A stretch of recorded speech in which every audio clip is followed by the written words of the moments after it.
রোজার যারা রাখেন একটা সারা মাস জুড়ে তাদেরকে যদি জিজ্ঞেস করেন যে ঈদের আনন্দটা কেমন, তারাই কেবল বুঝতে পারে আসলে ঈদ কতটা আনন্দের। ঈদ যে শুধু আনন্দের খাবারের জন্য তা না, একটা যে আপনি আল্লাহর যে আদেশ ছিল, নিষেধ ছিল, প্রত্যেকটা জিনিস আপনি মেনে চলেছেন, এটা আপনাকে একদম ফিলিং অফ ওয়েলবিং দেয়, আপনাকে একটা ভালো লাগা সৃষ্টি করে।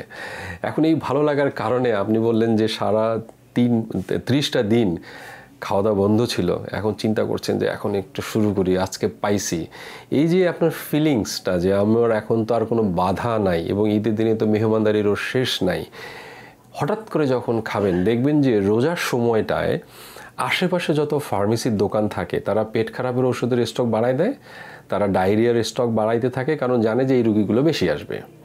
এখন এটা কেন আসতেছে? কারণ হলো যে দেখেন, আপনার একটা শরীর, আপনার পেট, আপনার মন 30টা দিন একটা নিয়মের মধ্যে থেকেছে।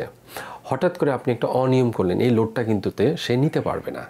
তাই আমরা সবসময় বলে থাকি যে আপনি ঈদের সময়টাতে, পার্টিকুলারলি রোজার পরবর্তী যে ঈদটা হচ্ছে, এই সময়টাতে খাবারের ক্ষেত্রে তুলনামূলকভাবে অনেক বেশি সতর্ক থাকবেন। যেমন আমরা হয়তো মনে করি একটা দুটো দিন খেলাম, ব্যাপার না, এরকম করতে করতে দেখা যায় যে 4-5 দিন আপনি অনেক বেশি খেয়ে ফেলেছেন। এখন আপনার ওজন যতটুকু কমেছিল রোজার কারণে, তার মধ্যে পানিও অনেক চলে গিয়েছিল, এখন তো আপনি অনেক পানি খেয়ে ফেলছেন। এর মধ্যে যদি আপনি অতিরিক্ত খাবার শুরু করেন, আপনার দেখবেন যে কোলেস্ট্রল লেভেলটা অতিরিক্ত বেড়ে যায়। সেই ক্ষেত্রে আমরা বলবো যে হ্যাঁ, রোজার সময় আপনি আপনজনের সাথে মিশলেন, ঘুরলেন, একটু বেশি বেশি এক্সারসাইজ করবেন। আপনার যখন ঈদের সময়টাই, ঈদের পরবর্তী যে ছুটিগুলো থাকে, এই সময় এক্সারসাইজের পরিমাণটা একটু বাড়িয়ে দিবেন।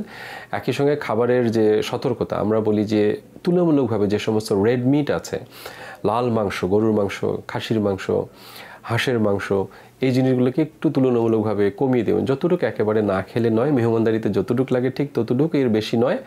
একটু বেশি বেশি করে আপনারা ফ্রেশ খাবার, যেগুলো বিশেষ করে সবজি, এগুলো আপনি যদি বেশি করে গ্রহণ করেন, তাহলে দেখবেন যে আপনার যে রোজার সময় খাবারের যে প্রবলেমগুলো, সেগুলো কিন্তু অনেকাংশে কমে যায়।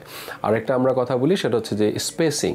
আপনার পাকস্থলীতে যে খাবারটা আপনি দিলেন, ওটা কিন্তু ওখান থেকে প্রসেস হয়ে সরে যেতে মিনিমাম 4 ঘন্টা সময় লাগে। তাহলে আপনার পেটটাকে অন্তত 4 ঘন্টা বিরতি না দিয়ে যদি আপনি আবারও তাকে নতুন করে খাবার দেন, সে কিন্তু আপনার সাথে ঝামেলা করবেই। এবং দেখা যায় সে কারণে আমাদের পেটের পীড়া থেকে শুরু করে বমি, অনেকগুলো রোগ এ সময় কিন্তু বেড়ে যায়। তাই আমাদের চাওয়া হচ্ছে যে এই সময়ে খাবারের ব্যাপারে আরও অধিক সচেতন থাকবেন, বিশেষ করে যে ঈদের মৌসুমটাতে। পাশাপাশি আগের তুলনায় আপনার যে এক্সারসাইজের যে পরিমাণ, সেটাকে দ্বিগুণ করে দিবেন, যাতে যেন যেটা অতিরিক্ত গ্রহণ হলো সেটা যেন শরীর থেকে বের হওয়ার একটা সুযোগ পায়। আমরা সবসময় ভালো থাকবো, সে শুভকামনা।